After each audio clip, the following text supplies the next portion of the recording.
গলি থেকে সড়ক পথে আমি যে ভ্যান চালাই, কঠোর পরিশ্রম করি খিদের জ্বালায়। আমি যে আজ জীবন যুদ্ধে আহত এক সৈনিক। পুরনো জীর্ণ এই ভ্যানটাকে বাবার দান, এই যে স্মৃতি, সেটা অতি যত্নে রেখে আজও ভ্যানটাকে চালিয়ে চলেছি দিক বিদিক। এখন তেমন কেউ ভ্যানে ওঠে না, অর্থ কষ্টে, তাই মুখে হাসি ফোটে না।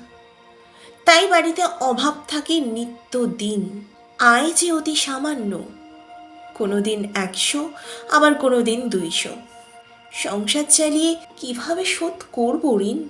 বাড়িতে ফিরলে অন্ধ মা চিন্তামুক্ত হয়। ভবিষ্যতের কথা ভাবলে মনে লাগে ভয়। মেয়েটা বড় হয়েছে, তাকে বিয়ে দেব কেমন করে? বিবাহযোগ্য মেয়ে বাড়িতে থাকলে পরে দুশ্চিন্তায় কি আর মুখে হাসি ধরে? সত্যিই কি তবে এবার জীবনযুদ্ধে গেলাম হেরে? ছোট থেকেই যে এই কাজটাই শিখেছি, বাবাকেও ভ্যান চালাতে দেখেছি। আমাদের পেশা হয়তো এবার হবে শেষ। কাল একটা অনুষ্ঠানে ভাড়া পেয়ে ফিরেছি হাসি মুখে ক্লান্ত হয়ে।